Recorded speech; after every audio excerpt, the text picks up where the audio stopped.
नमस्कार। आकाशवाणी से प्रस्तुत है कोविड-19 पर विशेष समाचार कार्यक्रम।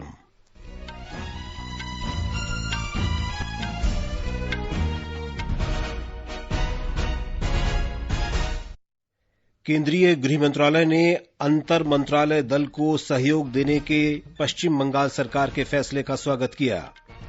गोवा के बाद मणिपुर कोरोना मुक्त होने वाला देश का दूसरा राज्य बना। उत्तर प्रदेश सरकार ने कोरोना संक्रमण की रोकथाम के लिए दिल्ली नोएडा सीमा पूरी तरह सील की। रसायन मंत्री सदानंद गौड़ा ने कहा कि सरकार देश में दवा, उर्वरक और संक्रमण रोधी रसायनों की पर्याप्त आपूर्ति के उपाय कर रही है। भारतीय रिजर्व बैंक ने बैंकों से किसानों के लिए लघु अवधि फसल ऋणों के लिए घोषित सभी रियायत 31 मई तक बढ़ाने को कहा। और G20 देशों के कृषि मंत्रियों ने वैश्विक खाद्य सुरक्षा के लिए खाद्य एवं कृषि उत्पादों की निरंतर आपूर्ति सुनिश्चित रखने का फैसला किया।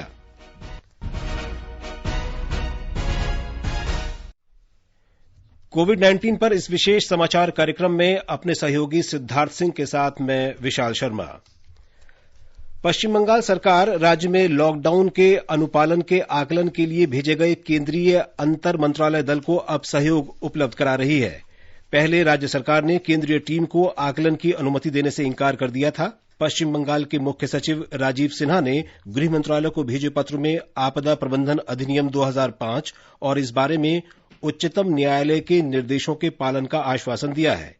केंद्रीय गृह मंत्रालय ने राज्य सरकार के इस फैसले का स्वागत करते हुए कहा कि इससे समुचित आकलन और कोविड-19 का फैलाव रोकने में किसी त्रुटि के समाधान में मदद मिलेगी। गृह मंत्रालय राज्य सरकारों के साथ मिलकर लॉकडाउन नियमों के सख्ती से अनुपालन को निरंतर मॉनिटर कर रही है। केंद्र सरकार ने हेल्थ एवं मेडिकल इंफ्रास्ट्रक्चर और आपदा प्रबंधन के मुद्दों इत्यादि पर राज्य सरकारों की सहायता के लिए इंटर मिनिस्टीरियल सेंट्रल टीमों का गठन किया है। 4 राज्यों में इन टीमों को भेजा भी गया है। इन टीमों में वरिष्ठ स्तर के प्रशासनिक अधिकारी हैं। Additional secretary to government of India इस टीम को लीड कर रहे हैं। इससे पहले केंद्रीय गृह सचिव अजय भल्ला ने राज्य के मुख्य सचिव को भेजे पत्र में संक्रमण स्थिति के आकलन में अंतर मंत्रालय दल को सहयोग देने को कहा था। केंद्र ने मध्य प्रदेश, महाराष्ट्र, राजस्थान और पश्चिम बंगाल में लॉकडाउन लागू कराने की समीक्षा के लिए 6 अंतर मंत्रालय दल भेजे हैं। मध्य प्रदेश, महाराष्ट्र और राजस्थान भेजी गई टीम ने राज्य सरकारों के सहयोग से आकलन शुरू कर दिया था, लेकिन पश्चिम बंगाल सरकार ने टीम को स्थिति की समीक्षा की अनुमति नहीं दी थी। केंद्रीय मंत्रालय दलों में स्वास्थ्य विशेषज्ञ और राष्ट्रीय आपदा प्रबंधन प्राधिकरण के अधिकारी शामिल हैं। ये दल आवश्यक वस्तुओं की आपूर्ति, सुरक्षित दूरी बनाए रखने, स्वास्थ्य संबंधी बुनियादी ढांचा और अस्पतालों की तैयारी जैसे मुद्दों पर भी ध्यान देंगे। नमूनों के परीक्षण संबंधी आंकड़ों, परीक्षण किट, स्वास्थ्य कर्मियों की सुरक्षा, मास्क और अन्य सुरक्षा उपकरणों की उपलब्धता तथा कामगारों और गरीबों के लिए बनाए गए राहत शिविरों की स्थिति का भी आकलन किया जाएगा। देश में कोविड-19 से उपचार के बाद स्वस्थ होने की दर लगभग 17.5% है। 23 राज्यों और केंद्र शासित प्रदेशों के 61 जिलों से पिछले 14 दिन में किसी भी व्यक्ति के संक्रमित होने की खबर नहीं है।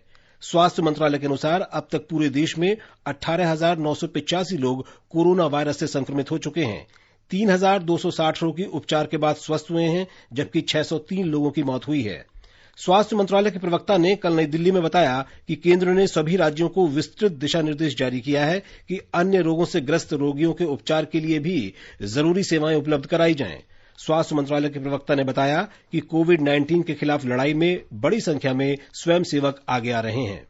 फील्ड में अगर आप देखें अब तक जो वॉलंटियर सब काम कर रहे हैं, जिनको कि डायरेक्ट कोविड जो हेल्थ प्रोफेशनल्स हैं उनके से अलग से, अगर इंडियन रेड क्रॉस में आप देखें 40,000 वॉलंटियर्स 550 डिस्ट्रिक्ट में वो काम कर रहे हैं। अभी महत्वपूर्ण बात है कि ये जो वॉलंटियर्स हैं और जो हेल्थ प्रोफेशनल्स हैं उनको एक ही जगह वन स्टॉप सोल्यूशन जैसे कहते हैं, और इनको हम कैपेसिटी बिल्डिंग करके जैसे as per the requirement of the district and the urban local body इनको तैनात किया जा रहा है। गृह मंत्रालय ने कहा है कि फंसे कामगारों की गतिविधि के बारे में मानक संचालन प्रक्रिया राज्यों को उपलब्ध कराई गई है, ताकि राहत शिविरों में रह रहे कामगार स्वीकृत गतिविधियों में भागीदारी कर सकें। जो क्षेत्र हॉटस्पॉट्स तथा कंटेनमेंट जोन में नहीं है, विशेषकर ग्रामीण क्षेत्र, वहां पर अर्थव्यवस्था की दक्षता तथा कृषि कार्यों को कार्यात्मक बनाए रखने के लिए 20 अप्रैल से कुछ एडिशनल एक्टिविटीज की अनुमति दी गई है। राज्यों के भीतर प्रवासी मजदूरों की आवाजाही के लिए भी एक एसओपी केंद्र सरकार द्वारा सभी राज्यों के साथ साझा किया गया था, ताकि ये मजदूर, जिनमें से कई रिलीफ कैंप्स में हैं, वे परमिटेड एक्टिविटीज में सुचारू रूप से रोजगार पा सकें। भारतीय आयुर्विज्ञान अनुसंधान परिषद के प्रवक्ता ने बताया कि कोरोना संक्रमण की जांच के लिए अब तक भारत में 4,49,000 से अधिक नमूनों का परीक्षण किया गया है। उन्होंने कहा कि राज्यों को 2 दिन तक नया रैपिड एंटीबॉडी परीक्षण किट उपयोग नहीं करने की सलाह दी गई है। परिषद ने कहा कि त्रुटिपूर्ण किट के मुद्दे की जांच की जाएगी। केंद्रीय गृह मंत्रालय ने पिछले सप्ताह जारी दिशा निर्देशों में कुछ और रियायतें शामिल की हैं। लॉकडाउन के दौरान स्वीकृत कृषि गतिविधियों के दायरे में बीजों और बागवानी उत्पादों की उपचार सुविधाओं को भी शामिल किया गया है। कृषि और बागवानी अनुसंधान संस्थान तथा पौध सामग्री, शहद और अन्य मधुमक्खी उत्पाद राज्य के भीतर और अन्य राज्यों तक ले जाने को भी स्वीकृत गतिविधियों की सूची में रखा गया है। वाणिज्यिक इकाइयों और निजी प्रतिष्ठानों को दी गई छूट में शैक्षणिक पुस्तकों और बिजली के पंखों की दुकानों को भी लाया गया है। गृह मंत्रालय ने समुद्री यात्रा करने वालों को भारतीय बंदरगाहों पर मानक प्रोटोकॉल के तहत आने जाने की अनुमति दी है। केंद्र ने स्पष्ट किया है कि शहरी क्षेत्रों में वरिष्ठ नागरिकों की देखभाल के लिए उनके साथ रहने वालों, प्रीपेड मोबाइल रिचार्ज केंद्रों और खाद्य प्रसंस्करण इकाइयों को लॉकडाउन से छूट दी गई है। गृह मंत्रालय ने इस बारे में सभी राज्यों के मुख्य सचिवों को पत्र लिखा है। शहरी क्षेत्रों में ब्रेड फैक्ट्री, दुग्ध प्रसंस्करण संयंत्र, आटा और दाल मिलों को भी लॉकडाउन से छूट दी गई है। पत्र में गृह मंत्रालय ने कार्यालयों, कार्यशालाओं, फैक्ट्री और प्रतिष्ठानों में सुरक्षित दूरी बनाए रखने के नियमों का अनुपालन कराए जाने पर बल दिया है।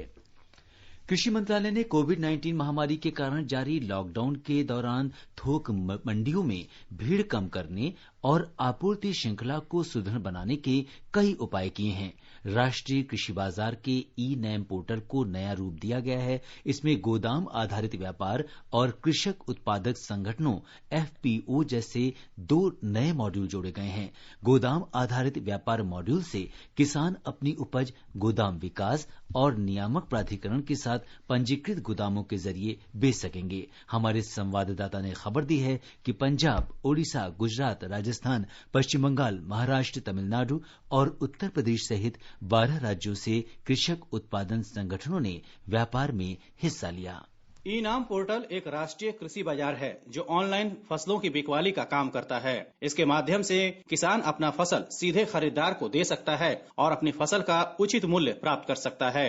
इससे किसानों को अपनी उपज को बेचने के लिए खुद थोक मंडियों में जाने की जरूरत नहीं होगी। कोरोना वायरस के संक्रमण के खतरे से बचने के लिहाज से ई-नाम सुविधा काफी अहम है, क्योंकि यह सामाजिक दूरी को बनाए रखते हुए व्यापार करने की सुविधा प्रदान करता है। कृषि मंत्रालय ने हाल ही में ई-नाम पोर्टल पर लॉजिस्टिक मॉड्यूल का नया संस्करण जारी किया है। यह व्यापारियों को मंडियों से लेकर कई अन्य स्थानों पर कृषि उपज को लाने और ले जाने के लिए आसपास उपलब्ध परिवहन का पता लगाने में मदद करता है।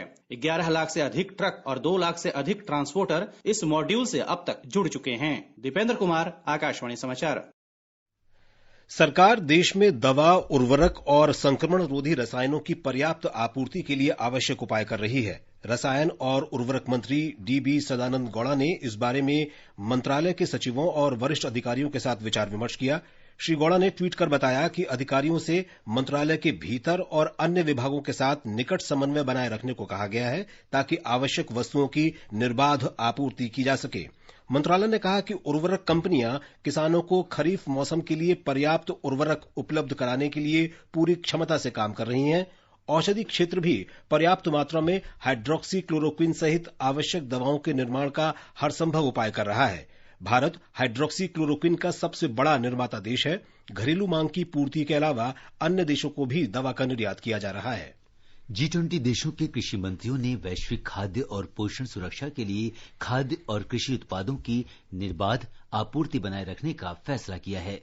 कल कृषि मंत्रियों की ऑनलाइन बैठक के बाद जारी वक्तव्य में कहा गया है कि G20 देश वैश्विक खाद्य सुरक्षा के लिए आवश्यक समन्वय बनाते हुए ठोस कार्रवाई के लिए प्रतिबद्ध हैं। कृषि मंत्रियों ने कोविड-19 के बारे में अपने नेताओं के 26 मार्च के वक्तव्य के अनुसार खाद्यान्न, अन्न उत्पाद तथा कृषि के लिए आवश्यक सामग्री की आपूर्ति सुनिश्चित रखने पर बल दिया। इस बैठक का आयोजन सऊदी अरब की पहल पर किया गया था। कृषि मंत्री नरेंद्र सिंह तोमर ने वीडियो कॉन्फ्रेंस के जरिए G20 कृषि मंत्रियों की बैठक में भाग लिया। उन्होंने बैठक में लॉकडाउन के दौरान भारत में सभी कृषि कार्यों को दी गई छूट और अनिवार्य कृषि जिन्सों की निरंतर आपूर्ति सुनिश्चित करने के उपायों की जानकारी दी। श्री तोमर ने G20 देशों को साथ लाने की सऊदी अरब की पहल की सराहना की। भारतीय रिजर्व बैंक ने सभी बैंकों से किसानों के लिए लघु अवधि के फसल ऋण पर ब्याज छूट और शीघ्र भुगतान प्रोत्साहन लाभ 31 मई तक बढ़ाने को कहा है। रिजर्व बैंक ने एक अधिसूचना में कहा कि कई किसान राष्ट्रव्यापी पूर्णबंदी में भुगतान के लिए बैंक शाखाओं तक आने में असमर्थ हैं। इसे देखते हुए रिजर्व बैंक ने बैंकों को निर्देश दिया है कि भुगतान में विलंब पर कोई शुल्क नहीं लगाया जाए और ब्याज छूट योजना मई महीने के अंत तक जारी रखी जाए। केंद्रीय बैंक ने लघु अवधि फसल ऋण सहित सभी ऋणों पर कोई शुल्क नहीं लेने का भी निर्देश जारी किया है। केंद्रीय स्वास्थ्य और परिवार कल्याण मंत्री डॉक्टर हर्षवर्धन ने कहा है कि कोरोना के खिलाफ कार्रवाई करने वाला भारत विश्व का पहला देश था। उन्होंने कहा कि चीन द्वारा कोरोना के बारे में पहली बार खुलासे के अगले दिन ही भारत ने स्थिति पर नजर रखने के लिए कदम उठाए और संयुक्त निगरानी समूह की पहली बैठक आयोजित की। प्रधानमंत्री नरेंद्र मोदी ने परिस्थितियों का आकलन कर महत्वपूर्ण फैसले लेने के लिए एक मंत्री समूह का भी गठन किया। वे कल देशभर के रोटरी क्लब के सदस्यों के साथ वीडियो कॉन्फ्रेंस के जरिए बातचीत कर रहे थे। श्री हर्षवर्धन ने पीएम केयर्स फंड में 26 करोड़ रुपए की राशि देने के लिए रोटरी इंटरनेशनल का आभार व्यक्त किया। डॉक्टर हर्षवर्धन ने कोविड इंडिया सेवा नामक एक आपसी संवाद मंच की शुरुआत की है। प्रशिक्षित विशेषज्ञों के दल से तुरंत जवाब पाने के लिए लोग कोविड इंडिया सेवा पर अपने प्रश्न पोस्ट कर सकते हैं। कोविड-19 जैसी महामारी की स्थिति में बड़े पैमाने पर पारदर्शी ई गवर्नेंस डिलीवरी को सक्षम बनाने के उद्देश्य से ये सेवा शुरू की गई है। केंद्र सरकार कोविड-19 के लक्षणों के बारे में टेलीफोन पर जन सर्वेक्षण करेगी। स्वास्थ्य मंत्रालय ने लक्षणों के बारे में समुचित जानकारी हासिल करने के लिए लोगों से इस सर्वेक्षण में शामिल होने का अनुरोध किया है। नागरिकों को राष्ट्रीय सूचना विज्ञान केंद्र और 1921 नंबर से कॉल किया जाएगा। प्रौद्योगिकी विकास बोर्ड टीडीबी ने कोरोना संक्रमण की जांच किट का उत्पादन बढ़ाने के लिए पुणे के माई लैब डिस्कवरी सॉल्यूशंस को आर्थिक सहयोग की मंजूरी दे दी है। यह ऐसी पहली भारतीय कंपनी है जिसने नमूनों से कोरोना संक्रमण का पता लगाने के लिए पीसीआर आधारित मॉलिक्यूलर डायग्नोस्टिक जांच किट तैयार की है। आर्थिक सहायता मिलने के बाद कंपनी की क्षमता 30,000 से बढ़कर 1 लाख किट प्रतिदिन तक हो सकती है। टीडीबी विज्ञान और प्रौद्योगिकी के तहत एक स्वायत्तशासी संस्था है। ये समाचार आकाशवाणी से प्रसारित किए जा रहे हैं। मेरे प्यारे देशवासियों, कोरोना से प्रभावी मुकाबले के लिए एकमात्र विकल्प है सोशल डिस्टेंसिंग, यानी एक दूसरे से दूर रहना, अपने घरों में ही बंद रहना। हिंदुस्तान को बचाने के लिए घरों से बाहर निकलने पर पूरी तरह पाबंदी लगाई जा रही है। मुझे विश्वास है हर भारतीय संकट की इस घड़ी में सरकार के, स्थानीय प्रशासन के निर्देशों का पालन करेगा और इस मुश्किल घड़ी से विजयी होकर निकलेगा। कोविड-19 से खुद को बचाएं, घर पर ही रहें। भारत सरकार द्वारा जनहित में जारी। खुजली झटपट दूर करे, जालिम लोशन, वही नाम वही काम, कुछ भी नहीं बदला। चर्म रोगों का दुश्मन जालिम लोशन। कोविड-19 पर विशेष समाचार कार्यक्रम में आपका फिर स्वागत है। आगे बढ़ने से पहले एक नजर फिर से मुख्य समाचारों पर। केंद्रीय गृह मंत्रालय ने अंतर मंत्रालयी दल को सहयोग देने के पश्चिम बंगाल सरकार के फैसले का स्वागत किया। गोवा के बाद मणिपुर कोरोना मुक्त होने वाला देश का दूसरा राज्य बना। उत्तर प्रदेश सरकार ने कोरोना संक्रमण की रोकथाम के लिए दिल्ली नोएडा सीमा सील की। रसायन और उर्वरक मंत्री सदानंद गौड़ा ने कहा कि सरकार देश में दवा, उर्वरक और संक्रमण रोधी रसायनों की पर्याप्त आपूर्ति के उपाय कर रही है। भारतीय रिजर्व बैंक ने बैंकों से किसानों के लिए लघु अवधि फसल ऋणों के लिए घोषित सभी रियायत 31 मई तक बढ़ाने को कहा और G20 देशों के कृषि मंत्रियों ने वैश्विक खाद्य सुरक्षा के लिए खाद्य एवं कृषि उत्पादों की निरंतर आपूर्ति सुनिश्चित रखने का फैसला किया। दिल्ली सरकार ने कोविड-19 का प्रसार रोकने के लिए अधिक संक्रमित क्षेत्रों यानी हॉटस्पॉट्स की संख्या बढ़ाकर 87 कर दी है। इस सूची में 3 नए क्षेत्र शामिल किए गए हैं। ये हैं देवली एक्सटेंशन, हरिनगर में हर्ष विहार और मंडावली में कृष्णापुरी। इन इलाकों को सील कर दिया गया है। इस बीच दिल्ली और राष्ट्रीय राजधानी क्षेत्र में सबसे बड़े दूध आपूर्तिकर्ता मदर डेयरी ने लॉकडाउन के दौरान दूध की निर्बाध आपूर्ति के लिए विशेष प्रबंध किए हैं।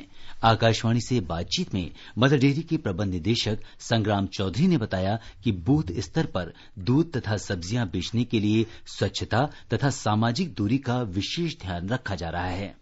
हमारा पूरा इंफ्रास्ट्रक्चर इस तरह से तैयार किया गया है कि दूध उत्पादक भाई बहनों से करीबन 1 मिलियन दूध उत्पादक भाई बहन जो दूध हर रोज सुबह शाम इकट्ठा करते हैं, उसको हम देश के गांव-गांव से और राज्य से लाके दिल्ली के एनसीआर के उपभोक्ता को करीबन 40 लाख लीटर की दूध की आपूर्ति हर रोज करते हैं।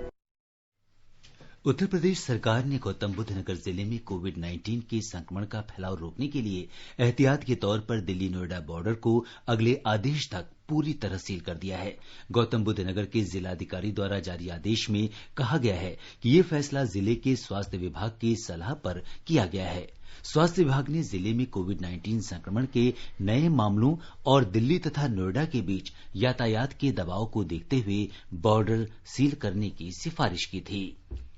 बिहार में कल 13 नए रोगियों का पता लगने के साथ ही कोरोना पॉजिटिव मामलों की संख्या बढ़कर 126 हो गई है।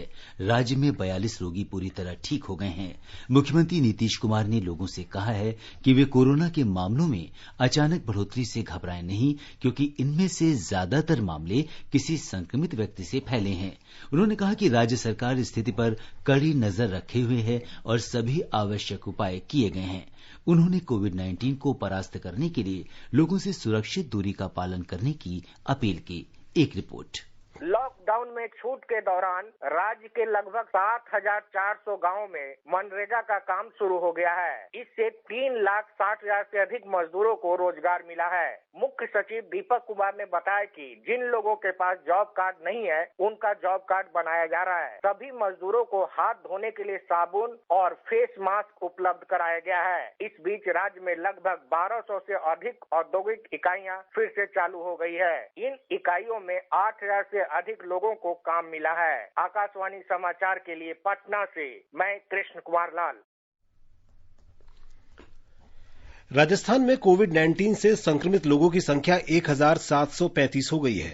कल 159 लोगों में संक्रमण की पुष्टि हुई। हमारे संवाददाता ने बताया है कि जयपुर में ही 657 लोग संक्रमित हैं। राज्य सरकार ने स्थिति से निपटने के लिए कई उपाय किए हैं। कोरोना महामारी के कारण आम रोगियों को परेशानी न हो, इसके लिए प्रदेश भर में आज से 400 ओपीडी मोबाइल वैन संचालित की जाएंगी। इन मोबाइल वैनों के माध्यम से गांव कस्बों में लोगों की सामान्य बीमारियों का उपचार किया जाएगा। सामान्य परिस्थितियों में निजी अस्पतालों द्वारा मरीजों का उपचार नहीं किए जाने की घटनाओं को मुख्यमंत्री अशोक गहलोत ने गंभीरता से लिया है। उन्होंने कहा कि निजी अस्पताल संकट की इस घड़ी में अपनी नैतिक और सामाजिक जिम्मेदारी निभाएं, अन्यथा सरकार सख्ती से कार्रवाई करेगी। कोरोना से लड़ाई के लिए चिकित्सा कर्मियों की कमी नहीं रहे, इसके लिए राज्य में करीब 9,000 एएनएम और जीएनएम पदों पर जल्द ही नियुक्ति दी जाएगी। जितेंद्र द्विवेदी, आकाशवाणी समाचार, जयपुर। मध्य प्रदेश में संक्रमण से बुरी तरह प्रभावित इंदौर शहर में भीलवाड़ा की तरह जांच शुरू की जाएगी। राज्य के 1,552 मरीजों में से अकेले इंदौर के ही 923 मरीज हैं। देश के सबसे स्वच्छ शहर इंदौर में अभी तक कोरोना संक्रमण से 52 लोगों की मौत हुई है। शहर में 4,000 से अधिक नमूने लिए गए हैं। शहर के हालात को बदलने के लिए अब इंदौर में भीलवाड़ा मॉडल शुरू किया जाएगा। इंदौर नगर निगम आयुक्त आशीष सिंह ने बताया कि आज से नगर निगम की 1800 टीमें मैदान में उतरेंगी और सर्वे के साथ साथ संभावित लोगों की स्क्रीनिंग का काम भी करेंगी। इस काम में नगर निगम कर्मियों के अलावा शिक्षकों, आशा और आंगनबाड़ी कार्यकर्ताओं का सहयोग भी लिया जा रहा है। योजनाबद्ध तरीके से स्क्रीनिंग का काम करने के बाद जिला प्रशासन ने कोरोना वायरस के लक्षणों को ध्यान में रखते हुए 6 दिन बाद दोबारा स्क्रीनिंग करने की योजना भी बनाई है। दरअसल राजस्थान के भीलवाड़ा शहर में कोरोना वायरस के शुरुआती दौर में ही शहर भर की स्क्रीनिंग का काम शुरू कर दिया गया था। भीलवाड़ा प्रशासन की यह योजना कारगर साबित हुई और यही वजह है कि अब इंदौर में भी कोरोना वायरस के खिलाफ जारी अभियान में भीलवाड़ा मॉडल को आदर्श माना जा रहा है। वहीं दूसरी ओर केंद्रीय दल ने कल निःशुल्क राशन वितरण केंद्र का अवलोकन किया। दल ने इतने बृहद पैमाने पर निःशुल्क राशन व्यवस्था लागू करने के लिए जिला प्रशासन की सराहना की। केंद्रीय दल ने इंदौर में निगरानी के लिए अतिरिक्त ड्रोन सहित अन्य संसाधन उपलब्ध कराने का आश्वासन भी दिया। संजीव शर्मा, आकाशवाणी समाचार, भोपाल। छत्तीसगढ़ में भारतीय प्रौद्योगिकी संस्थान आईआईटी भिलाई ने भिलाई इस्पात संयंत्र के साथ मिलकर पर्सनल प्रोटेक्शन इक्विपमेंट का हेड कवर विकसित किया है। एक रिपोर्ट। भारतीय प्रौद्योगिकी संस्थान भिलाई ने पर्सनल प्रोटेक्शन इक्विपमेंट का ऐसा हेड कवर तैयार किया है जो न सिर्फ सस्ता है बल्कि सारे मानकों पर भी खरा उतरता है। आईआईटी भिलाई के निदेशक रजत मूना ने बताया कि कोरोना संक्रमित मरीजों का इलाज कर रहे डॉक्टरों और मेडिकल स्टाफ के लिए यह काफी उपयोगी साबित होगा। पूरा एक फेस कवर बनाया है और उसका एडवांटेज वो ये है कि हमारे डॉक्टर्स हैं या हेल्थ वर्कर्स हैं, नर्सिंग स्टाफ हैं, वो लोग प्लास्टिक की पीपीई जो पहनते हैं जो कि बॉडी को कवर करता है, उसके ऊपर इसे पहनने पे उनको फुल प्रोटेक्शन मिल जाता है हेड से लेकर टो तक। भिलाई के जवाहरलाल नेहरू अस्पताल के प्रभारी निदेशक डॉक्टर एस के सर ने बताया कि एक बार इसका डमी तैयार हो जाने के बाद बड़े पैमाने पर इसका उत्पादन शुरू किया जाएगा। अभी सैंपल का हमने 10 बनाया है, बाकी अभी उसका आगे मास स्केल में प्रोडक्शन करने के लिए डाई वगैरह बनाना। अगर डाई बन जाएगी तो एक ये बनाने में 5 से 10 मिनट लगेगा। इस समय जबकि देश के सारे अस्पताल पीपीई की कमी से जूझ रहे हैं, आईआईटी भिलाई का यह नवाचार काफी उपयोगी साबित होगा। दुर्ग से अभय जवाड़े के साथ आकाशवाणी समाचार के लिए रायपुर से मैं विकल्प शुक्ला। गुजरात सरकार 27 अप्रैल से न्यूनतम समर्थन मूल्य पर गेहूं की खरीद शुरू करेगी। मुख्यमंत्री के सचिव अश्विनी कुमार ने कहा कि गेहूं की खरीद 31 मई तक जारी रहेगी। सरकार ने सुजलाम सुफलाम नामक जल संरक्षण अभियान का तीसरा संस्करण कल शुरू किया है। एक रिपोर्ट। लॉकडाउन के कारण बंद हुई गेहूं की खरीद के लिए पंजीकरण अगले सप्ताह से फिर से शुरू किया जाएगा। करीब 28,000 किसानों ने पूर्णबंदी से पहले अपना पंजीकरण कराया है। कोविड-19 के मद्देनजर खरीद केंद्रों पर सभी तरह की एहतियात बरती जाएगी। किसानों को एसएमएस के माध्यम से सूचित किया जाएगा कि उन्हें किस समय केंद्र पर जाने की आवश्यकता है। उधर सुजलाम सुफलाम योजना के तहत राज्य में 414 करोड़ रुपए की लागत से जिलों, नदियों तथा चेक डैम को गहरा करने जैसे 14,000 से अधिक जल संरक्षण के काम किए जाएंगे। यह योजना 10 जून तक चलेगी। कोविड-19 के मद्देनजर खुदाई के कार्य के दौरान सामाजिक दूरी के पालन के साथ साथ स्थानीय प्रशासन को सभी श्रमिकों को सैनिटाइजर्स और मास्क की आपूर्ति करने के लिए कहा है। अपर्णा खुंड, आकाशवाणी समाचार, अहमदाबाद। मणिपुर के मुख्यमंत्री एन बीरेन सिंह ने कहा है कि राज्य कोविड-19 के संक्रमण से पूरी तरह मुक्त हो गया है। कल इस घातक वायरस से संक्रमित दूसरे रोगी को भी ठीक हो जाने के बाद अस्पताल से छुट्टी दे दी गई। मुख्यमंत्री ने कहा कि राज्य में कोविड-19 का अब कोई सक्रिय मामला नहीं है, लेकिन लोगों को हर समय सतर्क रहने की आवश्यकता है। मुख्यमंत्री ने जोर देकर कहा कि भारत म्यांमार सीमा क्षेत्र पर अतिरिक्त ध्यान देने और कड़ी निगरानी रखने की आवश्यकता है। गोवा के बाद कोरोना से मुक्त होने वाला मणिपुर देश का दूसरा राज्य है। उड़ीसा के मुख्यमंत्री नवीन पटनायक ने कोविड-19 के खिलाफ लड़ाई में अपनी जान की बाजी लगा बैठे सभी डॉक्टरों और स्वास्थ्य कर्मियों के परिवारों को 50 लाख रुपए के मुआवजा राशि देने की घोषणा की है। Sikkim state cooperative supply and marketing federation limited SIMFED ने आवश्यक वस्तुओं और खाद्य पदार्थों की घर घर आपूर्ति के लिए गांगटोक में एक मोबाइल राशन वैन की शुरुआत की है। राज्य के कृषि मंत्री लोकनाथ शर्मा ने इस वैन की शुरुआत करते हुए बताया कि सिम्फेड की ये वैन चावल, सरसों का तेल, दाल, आटा, चीनी, नमक जैसी आवश्यक वस्तुओं को उचित दरों पर घर घर वितरित करेगी। भारतीय रेल और इसके तहत आने वाले अन्य संगठनों ने दिल्ली पुलिस के उन कार्मिकों के लिए 10,000 पानी की बोतलें हर रोज देना शुरू कर दिया है जो कोविड-19 के खिलाफ संघर्ष में सड़कों पर तैनात हैं। इस महीने की 16 तारीख से आईआरसीटीसी, आरपीएफ और जोनल रेलवे सहित भारतीय रेल ने दिल्ली में 50,000 पानी की बोतलें वितरित की हैं। भारतीय रेल ने लॉकडाउन के दौरान जरूरतमंद लोगों को तैयार भोजन भी उपलब्ध कराया है। सरकार ने वेब समाचार पोर्टल की इस खबर को खारिज किया है कि उसने जल्दी ही शुरू किए जाने वाले एक वीडियो कॉन्फ्रेंसिंग ऐप का बीटा संस्करण तैयार किया है। पत्र सूचना कार्यालय ने ट्वीट कर स्पष्ट किया है कि केंद्र सरकार ने न तो किसी वीडियो कॉन्फ्रेंसिंग ऐप की शुरुआत की है और न ही ऐसे किसी ऐप का समर्थन किया है। आकाशवाणी का समाचार सेवा प्रभाग विशेषज्ञों की सलाह श्रृंखला में कोविड-19 के बारे में वरिष्ठ चिकित्सकों का परामर्श प्रसारित कर रहा है। अखिल भारतीय आयुर्विज्ञान संस्थान एम्स के पल्मोनरी मेडिसिन विभाग के प्रमुख डॉक्टर अनंत मोहन ने आकाशवाणी समाचार से बातचीत में कहा कि लोगों को हाइड्रोक्सी क्लोरोक्वीन या मलेरिया रोधी दवाएं बिना किसी डॉक्टर के बताए नहीं लेनी चाहिए। Please do not take medicines such as azithromycin, other antibiotics, antivirals or hydroxychloroquine or other antimalarials without a proper prescription by a doctor. Do not self-medicate. Akhil Bharatiya Ayurvigyan संस्थान एम्स के एसोसिएट प्रोफेसर डॉक्टर नीरज निश्चल ने संक्रमण से बचने के लिए लोगों को घर में ही रहने की सलाह दी है। This is a new virus, so it has got a very big ego. It will not come to your house unless you go out and invite it. So stay home, stay safe. Akashvani का समाचार सेवा प्रभाग आज अपने live phone in कार्यक्रम में कोविड-19 पर विशेष परिचर्चा प्रसारित करेगा। भारतीय जन स्वास्थ्य संस्थान के अध्यक्ष डॉक्टर के श्रीनाथ रेड्डी परिचर्चा में हिस्सा लेंगे। टोल फ्री नंबर 1800-115767 पर कॉल करके विशेषज्ञों से सवाल पूछे जा सकते हैं। ट्विटर हैंडल @AIRNewsAlerts पर #AskAIR का इस्तेमाल करते हुए भी सवाल भेजे जा सकते हैं। ये विशेष कार्यक्रम आज रात 9:25 पर FM गोल्ड और अतिरिक्त मीटरों पर प्रसारित होगा। ये समाचार हमारी वेबसाइट newsonair.com/hindi पर भी उपलब्ध हैं। और अब एक नजर डालते हैं आज के समाचार पत्रों की सुर्खियों पर। सिद्धार्थ। जी हां, धन्यवाद विशाल। अगर आज के समाचार पत्रों पर एक नजर डालें तो कोरोना वायरस की रैपिड एंटीबॉडी जांच पर रोक का समाचार अधिकांश अखबारों की पहली खबर है। जनसत्ता की सुर्खी है विवाद के बाद देश भर में त्वरित परीक्षणों पर रोक। दैनिक जागरण का कहना है चीनी रैपिड टेस्ट किट फेल। राज्यों की शिकायतों के बाद भारतीय आयुर्विज्ञान अनुसंधान परिषद आईसीएमआर ने 2 दिन के लिए टेस्टिंग पर लगाई रोक। नवभारत टाइम्स ने लिखा है पहले रैपिड टेस्ट किट का ही टेस्ट किया जाएगा। चिंता शीर्षक से हिंदुस्तान ने खबर दी है राष्ट्रपति भवन और लोकसभा सचिवालय तक कोरोना की दस्तक।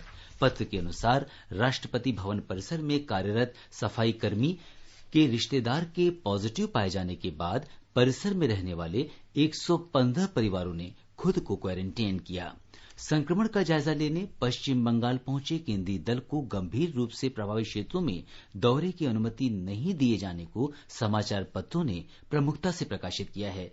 अब सियासी संक्रमण शीर्षक से अमर उजाला लिखता है कोलकाता पहुंची अंतर मंत्रालयीय टीम को राज्य सरकार ने दिन भर नहीं दी दौरे की अनुमति। केंद्र ने कहा काम में बाधक न बने बंगाल सरकार।